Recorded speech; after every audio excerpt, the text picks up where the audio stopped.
In this episode of Irresponsible AI, we're going to discuss two things. First, we're going to talk about Taylor Swift and deepfakes. And second, we're going to talk about what does that mean for us in responsible AI and what we can do about it. If you're a new listener, we're glad you're here. If you're returning, thank you for coming back. This is Irresponsible AI, a series where you find out how not to end up on the New York Times headlines for all the wrong reasons. My name is Upol, and I make AI systems explainable and responsible so that people who are not at the table do not end up on the menu. Views expressed here are purely my own, nothing to do with any of the institutes I'm affiliated with, like Georgia Tech and Data and Society. I am joined by my co-host and friend. I'm Shea, an astrophysics physicist and AI auditor, and I work to ensure companies are doing their best to protect ordinary people from the dangers of AI. I'm the founder and CEO of BABL AI, an AI and algorithmic auditing firm, but like Paul, I'm just here representing myself. So we've got a pretty hot topic that we're covering this time. Taylor Swift and the deepfakes. I don't know if we're trying to be clickbaity, but it does seem to be pretty apropos. Yeah. And, to be honest, this was the first time I think deepfake. So, just to give viewers an idea of what happened, recently there has been some sexually inappropriate deepfake images passed on social media, primarily 4chan and Twitter. Some of the images have received 47 million views. And, we all know how deepfake, in particular, that uses a machine learning technique to create images, oftentimes inappropriate images, but this time it happened to hit one of the most popular figures in the global arena, Taylor Swift. And the part that has been very interesting, Shay, is that um, for the first time, I feel like from the White House to Microsoft CEO to everyone, and it's a bipartisan, like when was the last time you get a bipartisan kind of effort going on in this country anymore? All of them have been advocating a lot about how do we wrangle this thing? How do we tackle this thing? And for the first time, I feel like despite these harms have existed for a long time, we finally have a spotlight on it. I'm curious to hear your thoughts. Like, what did you take away from this? Yeah. I think for sure the spotlight effect is happening. And I mean, the big question is, and I think we've talked about this before, why does it take someone famous? Why does it take it happening to somebody famous for this to be to move the needle on this issue? And I think that's a big question on this. I think that the second question, which we will probably tackle a little bit later, is now that the spotlight's there, what do we do about it? But yeah, I mean, what are your thoughts? Like clearly that is something that is concerning that now all of a sudden happens to somebody famous. Everybody cares about it. Is that okay? Huh. I don't know. I don't know if it's okay or not. Sometimes it's revealing. I remember during COVID, I think the whole world took COVID seriously when Tom Hanks had it. It almost feels like we need to have a celebrity or a very famous person to be affected by a tragedy for all of us to take it seriously. Another parallel with COVID is recently the Senate had hearings on long COVID. And all of a sudden, people are serious because a lot of the senators themselves have long COVID or have relatives who have long COVID. So then the question becomes, as a society, what does that really tell us that we need to have a famous person or someone in positions of privilege and power to have been impacted by this? And, with the Taylor Swift incident, what was very revealing to me is how swiftly things happened, no pun intended, right? Because it was just unanimous from all sectors. The industry all of a sudden wanted to get their act together. Um, and what is interesting though is deep fakes, right, by themselves are not always harmful. Think about the initial use cases, right? HR training videos, or bringing Tupac alive, or making a collab between Eminem and Biggie, for instance. So, and with lyrics that you wrote but sound like Eminem and Biggie. So the whole point, I think, is that how we are weaponizing certain techniques in responsible AI that has obviously very bad effects, but because guardrails have never been put around this in a meaningful way, we are now suffering. Which brings me to this question to you is, like, what kind of guardrails can we put inside these deepfake things? And just curious to hear your thoughts on that. Yeah, I mean, I think there's kind of a fundamental question of, in my mind, what do we as a society, what choices do we need to make as a society here? Because in my mind, as a responsible AI practitioner, I'm not sure I'm ready to make calls for what we want. This is such a new situation. It's not like you said, the harms are not. Um, it's not obvious what the harms are. It's not like just totally obvious that it's a bad thing to use a deep fake to do something with. It's whether you do it something hurtful with it. And so we don't want to totally regulate away the technology in general, but we do want to figure out as a society what's our limit, what's our line in the sand.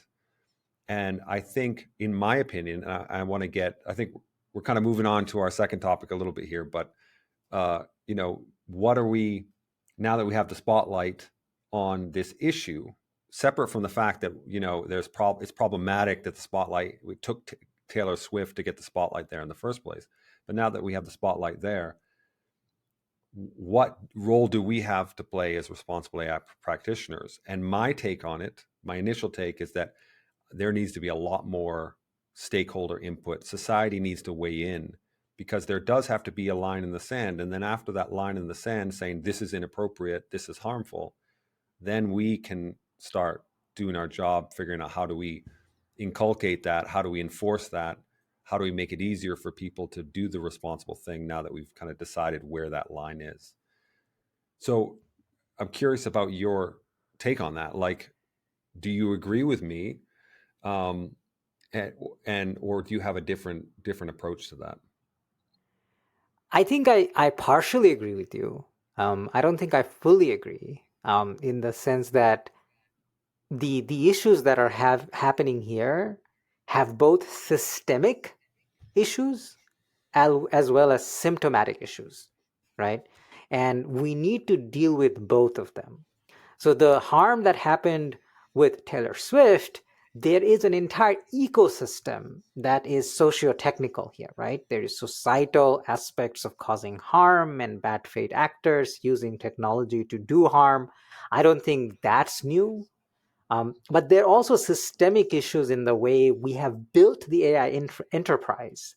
And from the word go, we really haven't put any notion of guardrails on it, because initially when this deepfake technology was maybe a paper in a computer vision conference, I remember there was a paper that also talked about how these deepfakes could be weaponized, and very early on I don't remember a lot of true concern around this. So I think there is a systemic issue that as a society we'll have to deal with, and be very honest with ourselves that this is the monster in many ways that we have created, and now we have to deal with it. But then I also agree with you where I feel like there's symptomatic issues. So what are some of the symptomatic issues? The symptomatic issues could be that, look, now we have a spotlight, now we have the momentum, now we have agreement, this is the moment to capitalize. And I fundamentally think that that's true. We have to do that because not all issues will get time in fair amounts across all parties. And if you have a moment where we can really make a difference, we should. Yeah. I wanted to ask, on your side, are there other examples on deepfakes and this notion of guardrails? Are you aware of any regulations maybe on the EU side that are trying to address it? Oh yeah, I mean, deep fakes. Yeah, they were in, for sure, in the EU AI Act, but I I don't think that um, there's we'll wait to see what the final version is. And I think I hear rumors that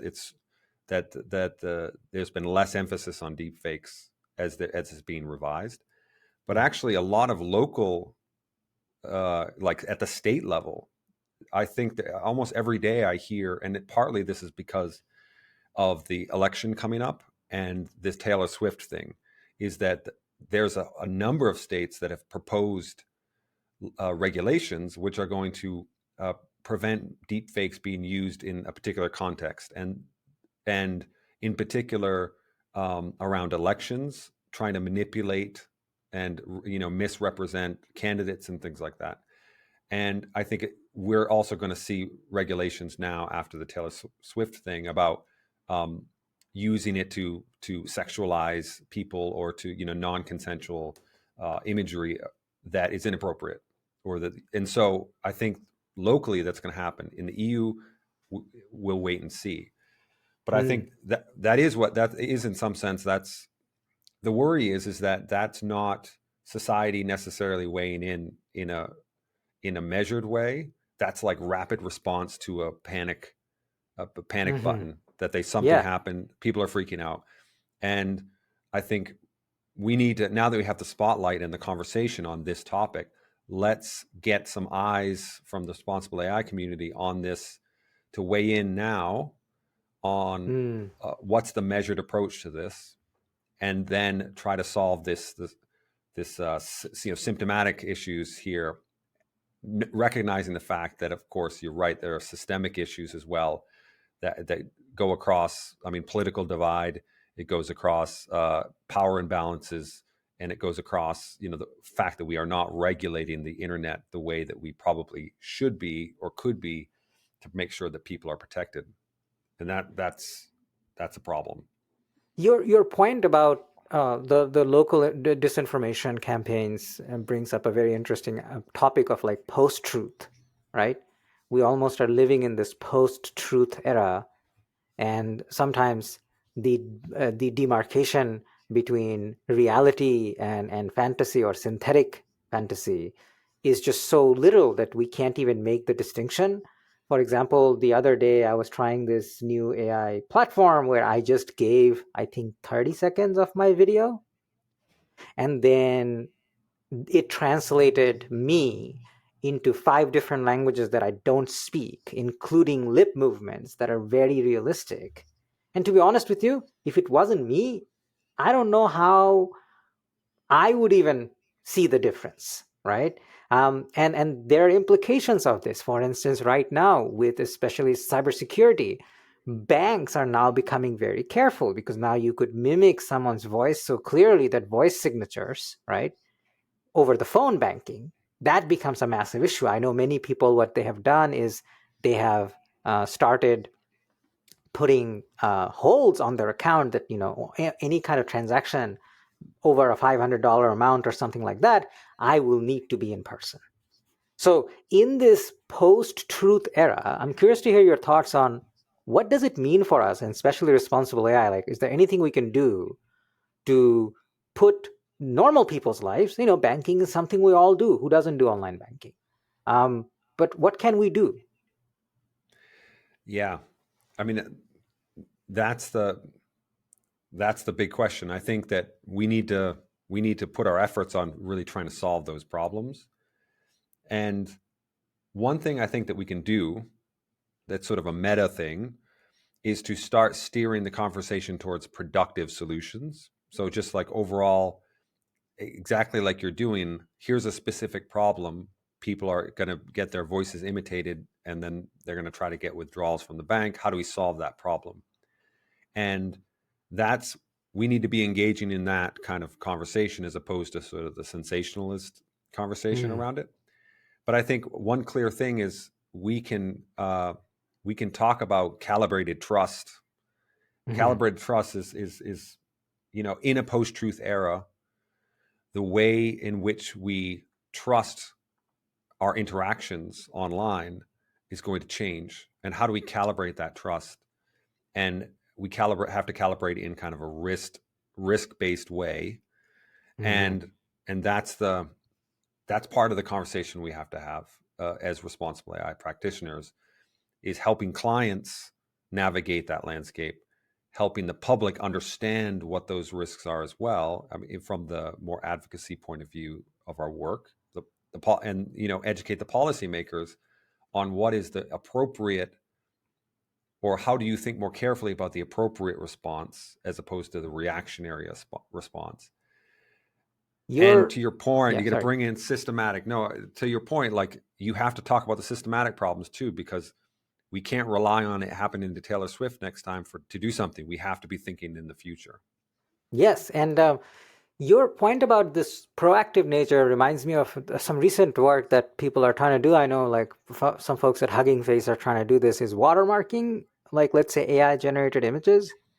And there has been a very another body of work that shows how that is nearly an impossible task to do it robustly. So, for viewers who are listening, you might see a lot of tools that tell you, oh, upload the text on this website and see if it was AI generated or not. We are here to tell you most of those are wrong, so don't trust them. And they often harm people who are non-native English speakers. So teachers, if you're listening, please don't use them to see if someone has plagiarized using an AI system. They will likely get it wrong. Similarly, if there are images or even videos or even voice, right? Like OpenAI just released Sora, which is the text to video tool, and the fidelity is insanely good. Like Yeah. there's some object permanent issues, but like the fidelity from, I don't know if you guys remember uh, Will Smith eating spaghetti video where it was all warped up and it was really hilarious. I kind of miss those days where AI was just weird. I think now AI has just become so realistic that its uncanny valley doesn't even exist anymore. Like Yep. we don't talk about uncanny valley in the post-truth era, right? Because that uncanny valley seems to me have been bridged. Yeah. And so speaking of watermarking and kind of watermarking images, how do you think what are your thoughts on that? I mean, I think we need to try to do it, right? So for no matter what, we have to try mitigation technologies. Mm-hmm. So unless someone says that they've theoretically have derived that the end state of this is that will never ever work, then I think we still will try to do that because there needs to be some effort to try to certify that something is real or not to the extent that's possible. Now, I think that there's a real possibility that the end state of that is that you can't do it. Mm-hmm. Unless you impose some regulations which would require that you simply cannot post content of the type that doesn't have a watermark.